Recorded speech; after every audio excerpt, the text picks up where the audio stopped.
الحمد لله رب العالمين. الحمد لله الذي بنعمته تتم الصالحات. الحمد لله الذي خلق الإنسان وعلمه البيان وجعل الأولاد زينة الحياة الدنيا وقرة عين للآباء والأمهات. نحمده سبحانه ونستعينه ونستهديه ونعوذ به من شرور أنفسنا ومن سيئات أعمالنا. من يهده الله فلا مضل له ومن يضلل فلا هادي له. وأشهد أن لا إله إلا الله وحده لا شريك له الملك الحق المبين. وأشهد أن سيدنا وعظيمنا وحبيبنا وشفيع ذنوبنا محمد رسول الله. اللهم صل وسلم وبارك على هذا النبي الكريم وعلى كل من اهتدى بهديه او استنى بسنته الى يوم الدين. اما بعد، عباد الله، اوصيكم ونفسي بتقوى الله عز وجل، فانها وصيه الله سبحانه وتعالى للاولين والاخرين. يقول المولى عز وجل: ولقد وصينا الذين من قبلكم واياكم ان اتقوا الله. واذكركم ونفسي بقوله تعالى: يا ايها الذين امنوا قوا انفسكم واهليكم نارا وقودها الناس والحجاره عليها ملائكه غلاظ شداد لا يعصون الله ما امرهم ويفعلون ما يؤمرون. فيا ترى ما هي حقوق الاولاد على الاباء؟ وماذا يجب على الاباء تجاه الاولاد من اجل قضاء مدة سعيدة وناجحة؟ Fidèles musulmans, chers frères et chers sœurs en islam, rendons-nous grâce à Allah subhanahu wa ta'ala, le Seigneur de l'univers, maître des cieux et de la terre. Allah, il nous a créés et nous a gratifiés en faisant de nous des musulmans, en faisant de nous des membres de la communauté de son bien-aimé Mohammed sallallahu alayhi wa sallam. Nous attestons qu'il n'y a aucune divinité qui est adorée en dehors de lui, et nous attestons que notre bien-aimé Mohammed sallallahu alayhi wa sallam est notre serviteur et messager. Chers frères, chers sœurs, nous remercions Allah subhanahu wa ta'ala de nous avoir donné ce vendredi et de nous avoir guidés pour venir nous acquitter de l'obligation divine qui est la prière de vendredi. Ainsi, nous rappelons que notre imam Ousmane Silla, il nous a enseigné au cours du sermon dernier, il nous a enseigné la hijra du prophète Mohammed sallallahu alayhi wa sallam de la Mecque à Médine, l'émigration de notre bien-aimé Mohammed de la Mecque à Médine, et les leçons attirées et les profits de cette hijra. Alhamdulillah rabbil alamin. Alors, notre imam nous a enseigné que Mohammed sallallahu alayhi wa sallam, avant d'aller à Médine, a bien planifié son voyage. Mohammed, il n'a pas aimé être seul. Il s'est fait accompagner par son ami intime, Abu Bakr Siddiq radiyallahu anhu. Mohammed, il sait qu'il a la protection d'Allah subhanahu wa ta'ala, mais malgré tout ça, Mohammed sallallahu alayhi wa sallam a planifié son voyage et il s'est fait aider par ceux qui ont la maîtrise, ceux qui sont des guides, tous ceux dont Mohammed sallallahu alayhi wa sallam avait besoin pour mieux planifier pour réussir la hijra. Mohammed sallallahu alayhi wa sallam l'a fait.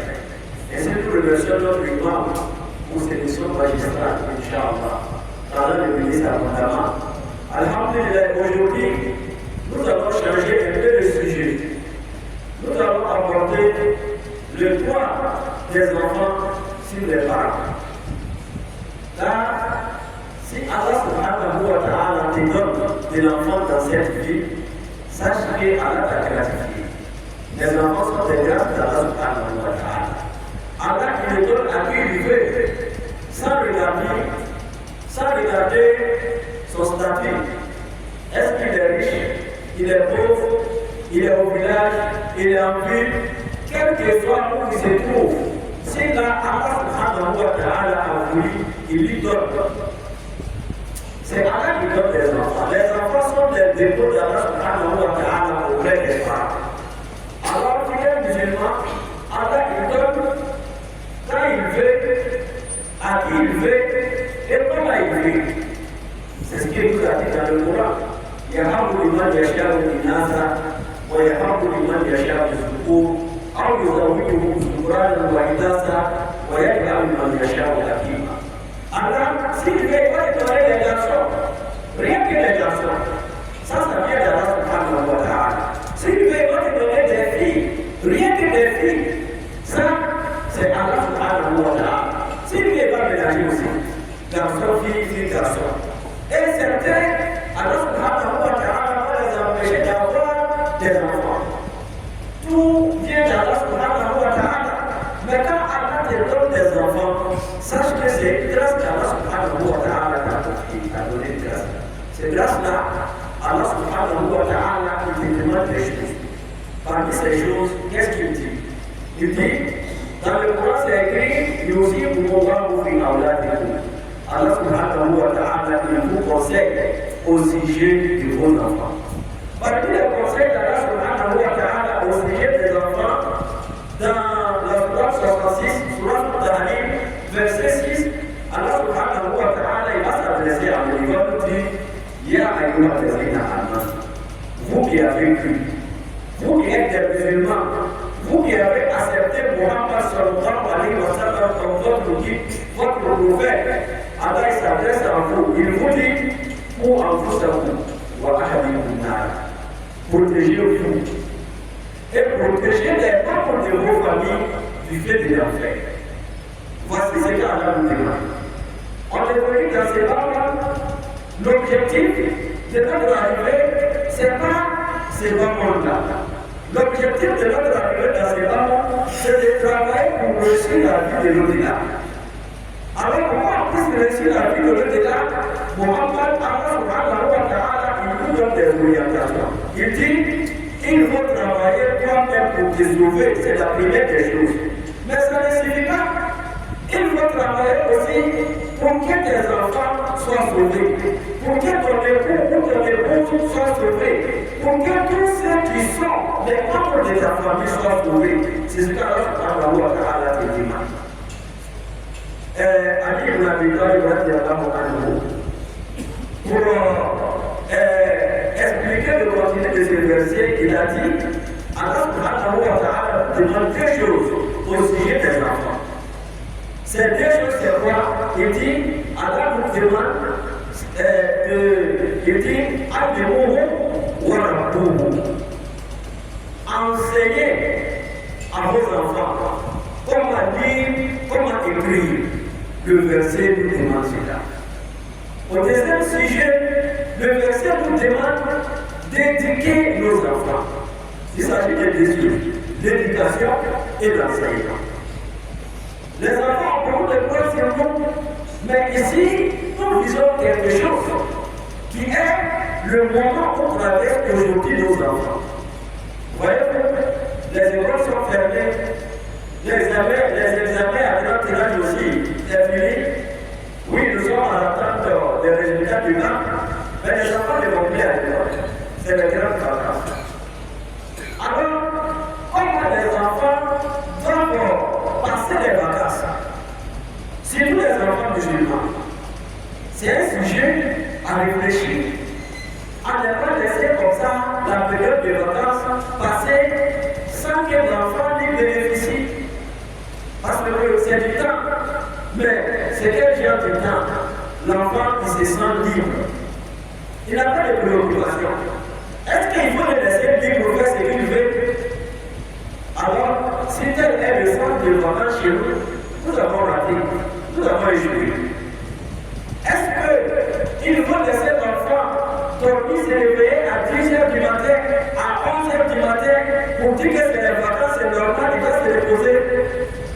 Non.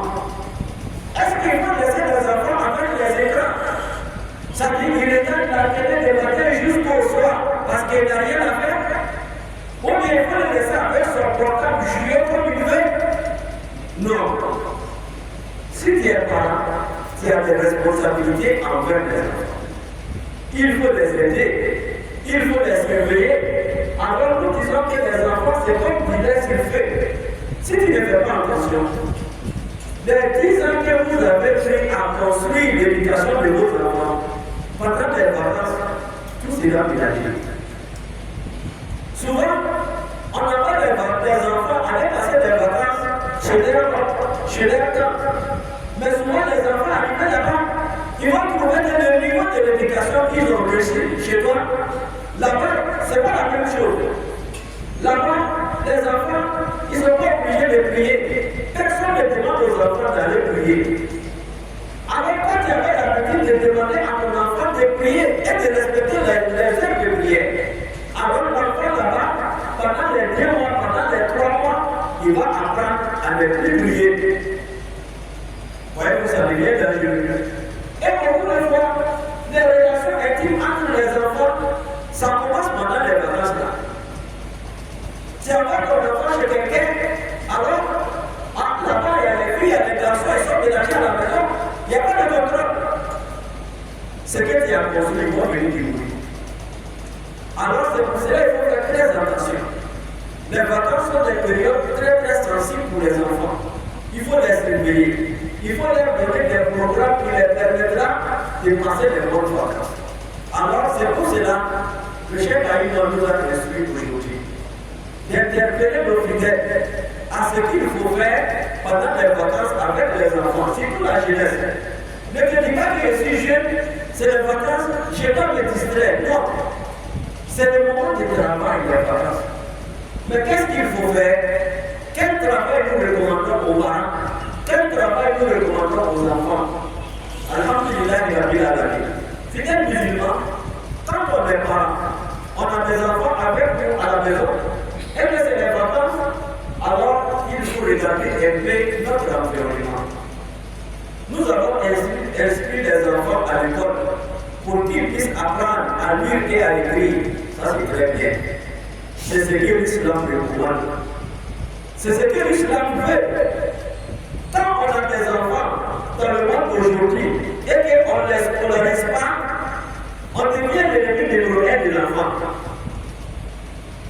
Alors, voyez-vous quelqu'un, aller à donner des enfants, mais aller inscrire les enfants, il trouve que ce n'est pas son devoir. On va dire que cette personne a failli, parce que c'est ce que les éducateurs disent, c'est facile de faire des enfants. Si on peut faire des enfants, c'est facile. On peut faire 10 enfants, on peut faire 20 enfants. Mais le plus difficile, comment éduquer ces enfants? Auparavant, nos parents, ils avaient le secret. Tu vas trouver dans une famille, il y a plus de 10 personnes, il y a plus de 20. Les enfants, ils sont en de 25. Mais papa, avec ses maîtres réveillés, il arrive à mettre une ordre dans la maison. Il arrive à éduquer les enfants. Il arrive à leur donner une orientation. Et tu vas trouver qu'à la fin, tous les enfants ont reçu leur éducation. Ils sont bien éduqués, ils ont été à l'école. Alors aujourd'hui, ils sont tous des travailleurs. Mais aujourd'hui, tu as fait un enfant pour les éduquer, c'est pas facile. Si tu dois les inscrire à l'école, il faut commencer à réfléchir. Le budget, ça va coûter combien? Toi-même, tu gagnes combien? Les charges de la famille coûtent combien? Alors il faut réfléchir, il faut penser à tout cela, c'est vrai, c'est Allah qui donne, c'est Allah qui nourrit, mais Allah ne va pas descendre sur terre de te donner toi ce qu'il te faut. Il faut travailler. C'est ce qu'Allah nous a enseigné. Alors, les musulmans, la première des choses qu'il faut faire, quand on a les enfants, on les a inscrits à l'école. Dans nos écoles, on n'enseigne pas la religion aux enfants. Nous vivons dans un pays laïque. Et la laïcité demande à ce que les religions ne soient pas enseignées à l'école. Mais toi, demain, Allah subhanahu wa ta'ala, il va te demander des comptes au sujet de ton enfant. L'éducation que tu lui as donnée là, est-ce que tu as pris en compte l'éducation spirituelle, l'éducation religieuse? C'est pour cela qu'il est bien de réfléchir que la première des choses que je dois faire pour mon enfant, c'est venir l'inscrire à la mosquée. Il faut venir inscrire l'enfant à la mosquée pour qu'il puisse apprendre comment prier, comment gérer, qu'il puisse apprendre quelques sourates, qu'il puisse apprendre sa religion. Ça, c'est la première des choses à faire. Et Dieu merci, alhamdulillah, chez nous encore voir aujourd'hui, on va dire 90% des mosquées organisent des formations religieuses pendant les vacances. Ce n'est pas organisé pour les parents eux-mêmes, mais c'est organisé pour les enfants. Tant que tu ne peux pas enseigner l'islam à ton enfant, c'est le moment. Il faut venir l'inscrire à la mosquée. Je pense que depuis vendredi c'est passé, nous avons lancé un message qui est notre habitude ici. Pendant les vacances, on reçoit les enfants et on leur donne un enseignement religieux, une éducation religieuse.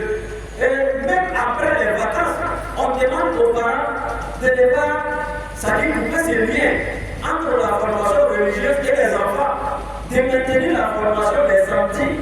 Tous les samedis, il y a la formation religieuse des enfants à la mosquée ici. Alors il faut s'inscrire dans ce schéma pour que l'enfant puisse bénéficier d'une éducation religieuse.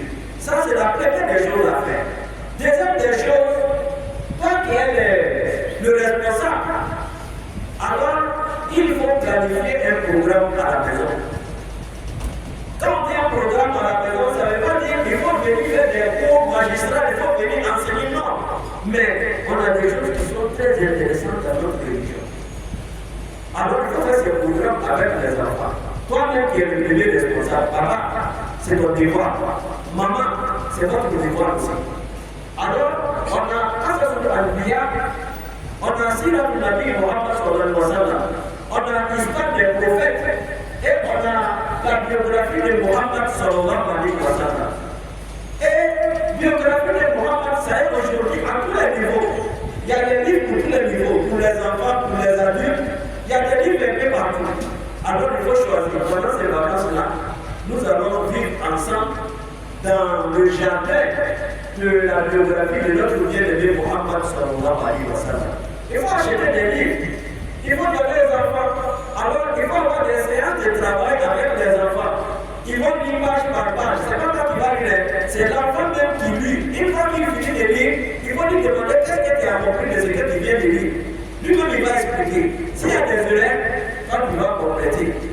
C'est ainsi qu'on enseigne, c'est-à-dire notre religion à nos enfants. Ça, c'est la deuxième des choses. La troisième des choses, alors, quand on vient à la mosquée, il faut venir, il faut se faire accompagner par les enfants. Ils sont à la maison, ils ne font rien. Je sais que tu pries avec eux à la maison, mais en venant à la mosquée, ils vont venir avec les enfants. Si tous les jours de vendredi, mais avant de venir, il faut leur parler. Parce que souvent, on se dit que les enfants, même quand ils les parlent, non, il faut les parler. Il faut leur dire, nous allons venir à la mosquée pour telle prière. Nous allons venir à la mosquée pour la prière de Juma.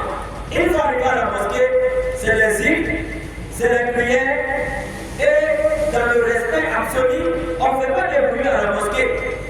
On ne peut pas jouer à la mosquée. Il faut donner cette information à l'enfant avant qu'il ne rentre dans la mosquée. Vous allez trouver que dans la mosquée, l'enfant il serait discipliné. Alors il faut te faire accompagner avec les enfants à la mosquée. Ça va les apprendre que dans la mosquée, qu'est-ce qu'on fait? On prie. Le prière, c'est comment? C'est la pratique de ce qu'il a reçu. Alhamdulillah, il a mis la vie. Et la troisième des choses, les parents qui ont des métiers et les parents qui ont des choses à faire, il faut associer les enfants, surtout dans les tâches ménagères. Ne laissez pas l'enfant devant la télé ou avec son portable, toi qui es maman ou papa qui est occupé à travailler, mais l'enfant est en train de jouer. Il faut arrêter ça. Quand tu es à la cuisine, il faut demander aux enfants de te rejoindre à la cuisine. Et ici, il faut dire, il ne faut pas dire que la cuisine c'est pour les femmes seulement. Même les enfants, les garçons, il faut leur demander de rentrer à la cuisine. Parce que souvent, on se retrouve dans des circonstances que nous-mêmes, étant garçons, on est obligés de préparer. Tous ceux qui ont été étudiants, ou ils ont étudié en Côte d'Ivoire, ils savent de quoi ils parlent. faut pas dire que moi je ne vais pas préparer, ça ne va pas manger. Il faut apprendre aux enfants les tâches ménagères. On doit nettoyer notre maison. Il faut que notre maison soit toujours propre. On doit apprendre à vivre dans les bons environnements. Alors c'est là qu'il faut l'enseigner à l'enfant.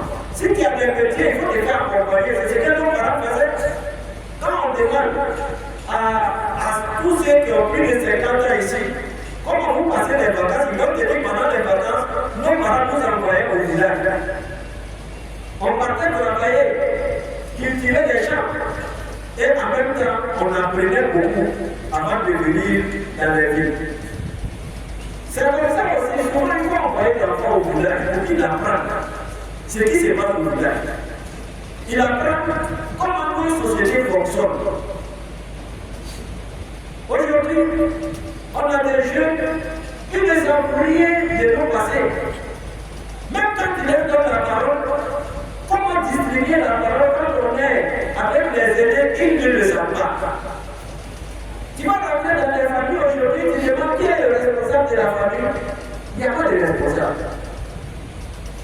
Alors, pourquoi? Parce qu'à un moment donné, c'est quand on devrait enseigner aux enfants, on ne l'a pas fait.